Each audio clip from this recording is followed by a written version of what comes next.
أعوذ بالله من الشيطان الرجيم. بسم الله الرحمن الرحيم. إن الذين كفروا بآياتنا سوف نصليهم نارا كلما نزلت جلودهم بدلناهم جلودا غيرها ليذوقوا العذاب إن الله كان عزيزا حكيما. آج الحمدللہ ہمارا سورۃ النساء کی آیت نمبر 56 سے یہ درس شروع ہو رہا ہے۔ اللہ سے دعا ہے اللہ تعالیٰ قرآن مجید کا صحیح حق ادا کرنے کی توفیق عطا فرمائے۔ قرآن مجید کا حق ادا کرنا ممکن نہیں ہے، لیکن ہم سے جتنا ہو سکتا ہے، جس حد تک ممکن ہے، اس حد تک اپنا زور لگا رہے ہیں، محنت بھی کر رہے ہیں، کوشش بھی کر رہے ہیں۔ گویا کہ اس درجے محنت نہیں ہو پاتی، لیکن جتنا ہمارا بس ہے اتنا چلاتے ہیں، اللہ سے مانگتے بھی ہیں۔ اللہ اس محنت کے اندر برکت ڈالتے ہیں، ہماری کوششوں کاوشوں کے اندر اللہ رب العزت اخلاص پیدا فرمائے، اور قرآن سمجھنے کے لیے جو چیزیں ضروری ہیں اللہ تعالیٰ ان تک پہنچنے والا، ان تک رسائی حاصل کرنے والا بناتے ہیں۔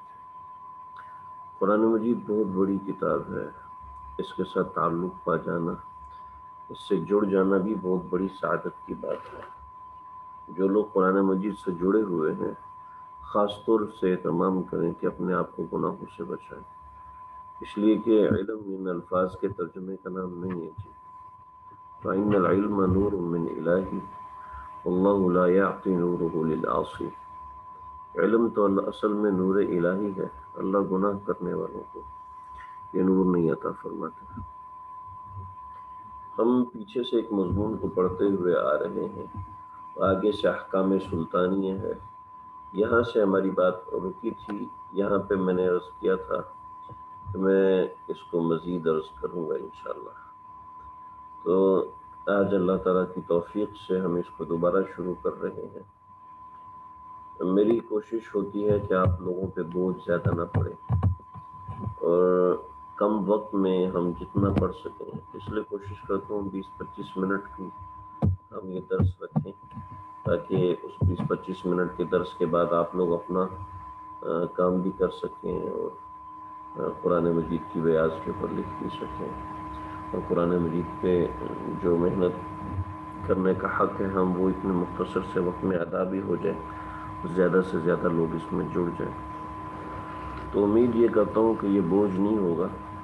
جو لوگ باقاعدگی کے ساتھ 10 سے 15 منٹ بھی اگر روزانہ بیٹھ جائیں تو انشاءاللہ یہ مشکل نہیں ہوگا۔ ان الذین کفروا، بے شک یقین رکھو کہ جن لوگوں نے کفر کیا، جھٹلایا، کفر کیا بھی آیاتنا، ہماری آیات کو، جنہوں نے جھٹلایا ہماری آیات کو، سوف نصلیہم نارا، ہم ان کو ڈالیں گے آگ کے اندر، سوف ان قریب ڈالیں گے، نصلیہم ہم ان کو ڈالیں گے، نصلی نصلا یہ مطلب ہے پھینکنا، اس کا مطلب ہے پھینکنا، اس کا مطلب ہے ڈالنا۔ ڈالنا جیسے ہم لوگ آگ جلا رہے ہوتے ہیں اور آگ کے اندر ہم مختلف چھوٹی چھوٹی لکڑیاں پھینک رہے ہوتے ہیں، تو اس لفظ کو نسلی کہتے ہیں، ٹھیک ہے، اس لفظ کو سلا کہتے ہیں، سلا پھینکنا، ڈالنا۔ سوف نصلیہم نارا، ہم ان کو داخل کریں گے، ڈالیں گے آگ کے اندر، جنہوں نے ہماری آیات کو جھٹلایا، جنہوں نے ہماری آیات کا انکار کیا۔ کفروں کے بہت سے معنی جی،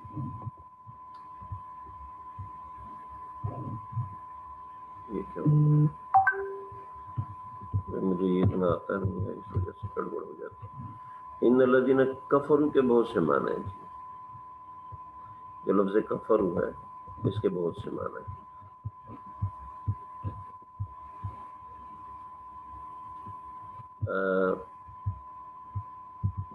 اس کا جی ایک معنی ہے انکار کرنا، یہ آپ ذہن میں رکھیں کیونکہ کفرہ کا لفظ بہت جگہ پر آتا ہے۔ کفرو کا معنی انکار کرنا، کفرو کا ایک معنی ہے جھٹلانا، کفرو کا ایک مطلب ہے کفر کرنا، کفر کا ایک مطلب ہے ناشکری کرنا. ٹھیک ہے جی، یہ 3-4 مطلب کفر کے ہیں. یہ مطلب آپ اپنے ذہن میں رکھیں، جو مطلب جہاں پر فٹ بیٹھ رہا ہو وہاں پر وہی مطلب لگے. ٹھیک ہے جی. دیکھیں کفرو کے بعد جب نعمت کا ذکر ہوگا تو وہ ناشکری کے معنی میں ہوگا. ٹھیک ہے جی. اور کفرو کے مطلب کہ کفرو کے بعد اللہ کا ذکر ہوگا تو وہ کفر کرنے کے معنی میں ہوگا. ٹھیک ہے. اور اگر آیات کا ذکر ہوگا تو اس کا مطلب جھٹلانا، اس کفرو کا مطلب جھٹلانا ہوگا. آیات کا ذکر ہوگا تو اس کا مطلب انکار کرنا بھی ہوگا. ٹھیک ہے جی. اب یہاں پر ان الذین کفروا،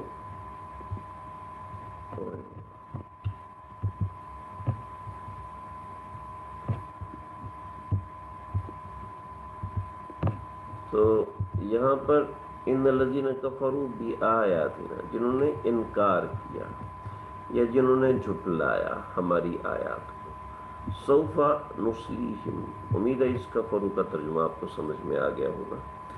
ہم جلد ہی، ان قریب، سوف ان قریب کے معنی میں ہوتا ہے. سوف نصلیہم نارا، ہم ڈالیں گے ان کو آگ کے. کلما نضجت، کلما جب بھی، کلما کا ہر دفعہ لفظ ترجمہ ہوگا جب بھی، جب بھی. کلما نضجت، نضجت کہتے ہیں جب کھانا پک جاتا ہے نا، تو کھانا پکنے کو عربی میں نضجہ کہتے ہیں، نضجہ.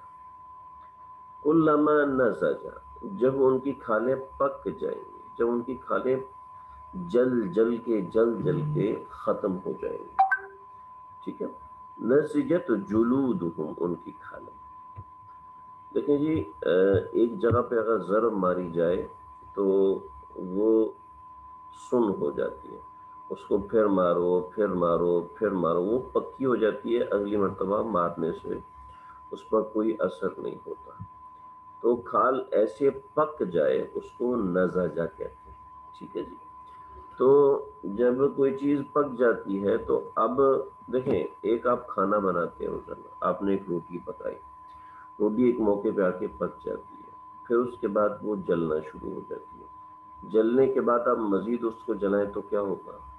اس پہ مزید کوئی اثر نہیں ہوگا. تو اب یہ کھال جو ہے وہ جل چکی ہے، پک چکی ہے.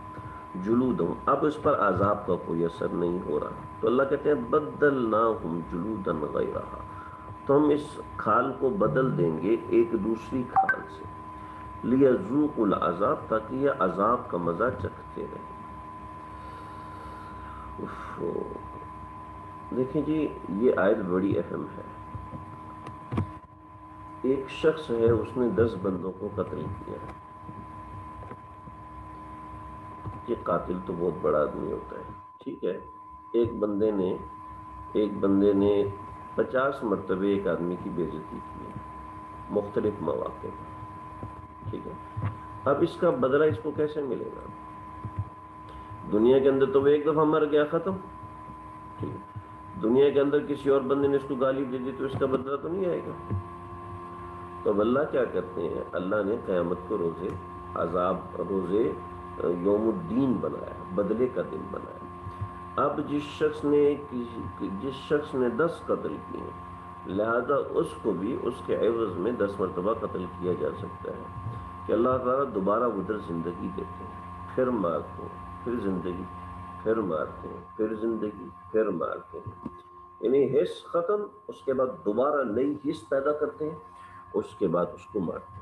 تو کسی شخص نے 60,000 بندوں کو قتل کیا، جیسے ہٹلر نے مارا تھا یہودیوں کو، ایسے کوئی مسلمانوں کو ہلاکو خان نے قتل کیا، لاکھوں مسلمانوں کو. اب کسی نے ظلمن قتل کیا کسی کو، میں ہٹلر کی بات نہیں کر رہا، میں ایک مثال دے رہا ہوں. کسی نے ظلمن قتل کیا. اب ظلمن قتل کرنے کے بعد اب اس کو تو ایک مرتبہ دنیا میں قتل کیا جا سکتا ہے، تو یوم الدین ہے آخرت کا دن، لہذا وہاں پر پورا بدلہ دیا جائے گا.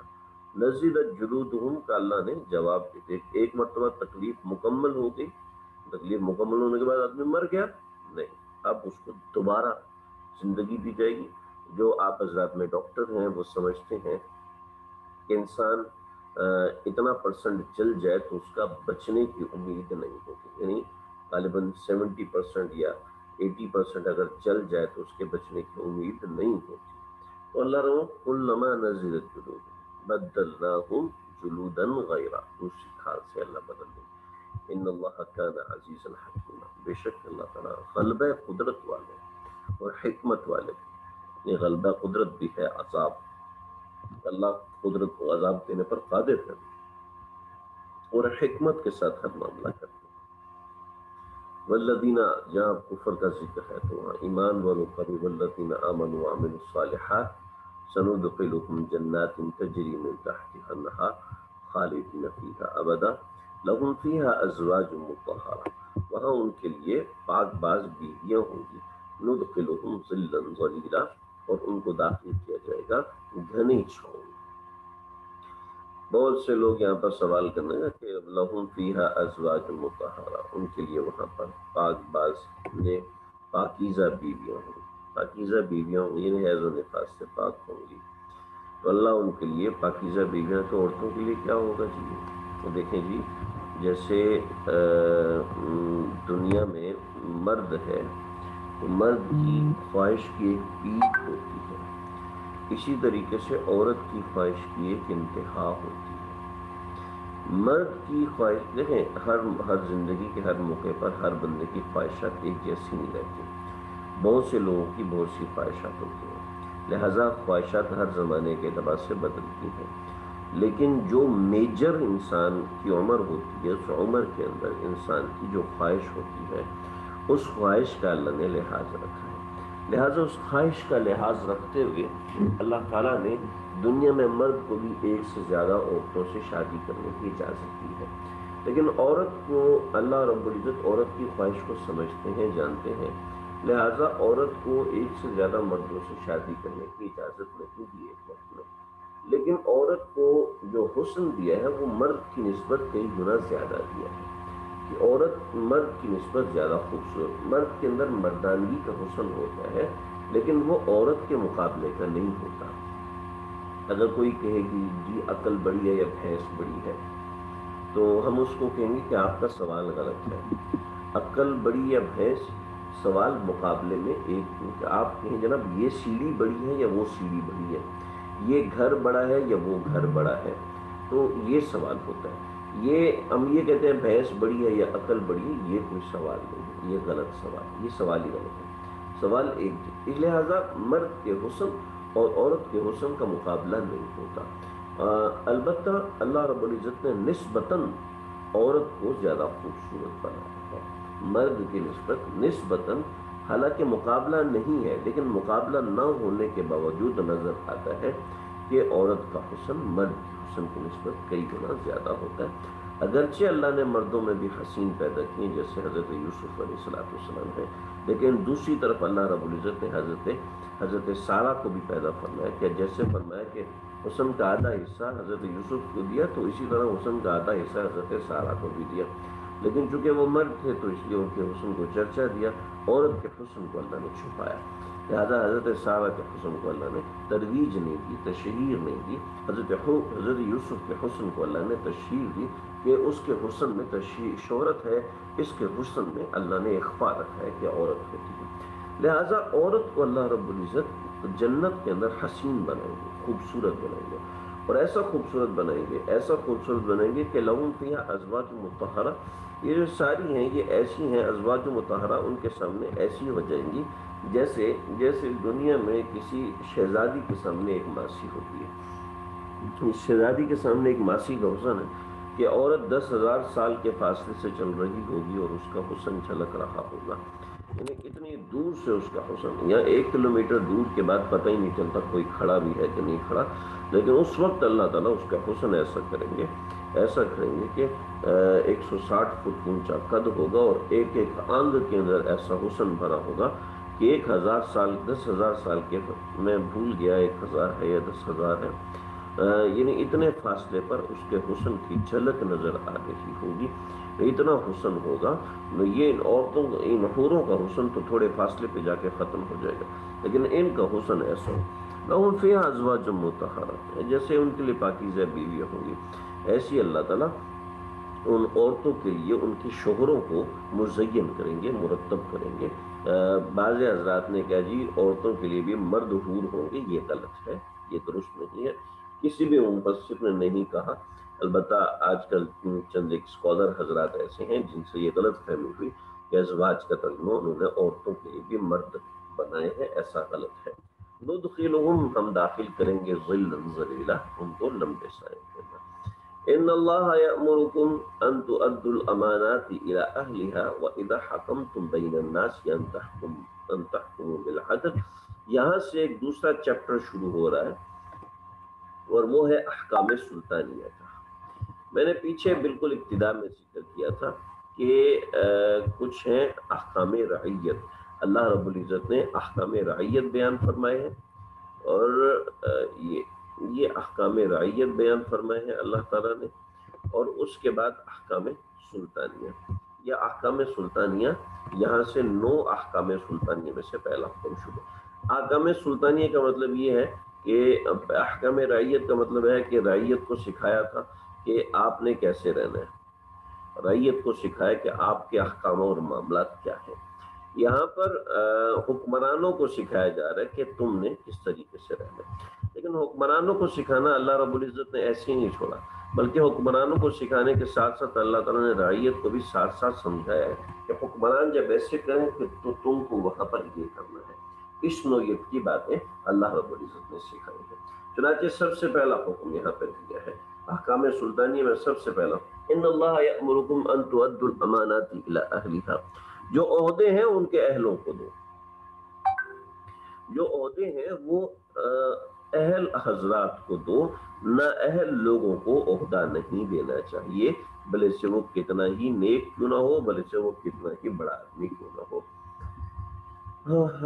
تو ان اللہ یأمرکم ان تؤدوا الامانات الی اہلھا، اس میں اور بھی بہت سی باتیں ہیں، ہم انشاءاللہ اس کو ہم شروع کریں گے تو بات طویل ہو جائے گی۔ میرا خیال ہے یہ مضمون آپ حضرات صحیح سے سمجھ لیں، آج پہلا دن پڑھ رہے ہیں تو تھوڑی یکسوئی نہیں بن پاتی، تو آج بس ہم یہیں تک رکھتے ہیں، کل سے انشاءاللہ ہم اس کو آگے سے شروع کریں گے۔ ان اللہ یأمرکم ان تؤدوا الامانات الی اہلھا، احکام سلطانیہ سے۔ بس آج یہیں تک رکھیں گے۔ اللہ تعالیٰ مجھے آپ کو ہم سب کو قرآن سے تعلق رکھنے والا بنائے، قرآن کو سمجھنے والا بنائے۔ دیکھیں جی، قرآن سے رابطہ رکھنا، قرآن سے رجوع رکھنا، قرآن سمجھنے کی کوشش کرنا، اگر ایک آیت بھی سمجھ لی، ایک آیت بھی سمجھ لی تو لخیر من مئۃ رکعۃ، ایک آیت کو سمجھ لینا 100 رکعت سے زیادہ بہتر ہے، آپ علیہ السلام نے فرمایا۔ میری کوشش ہوگی کہ ہم تھوڑا تھوڑا ٹائم روزانہ کر کے پڑھتے رہا کریں۔ اللہ سمجھنے کے عمل کرنے کی توفیق عطا فرمائے۔ السلام علیکم ورحمۃ اللہ وبرکاتہ۔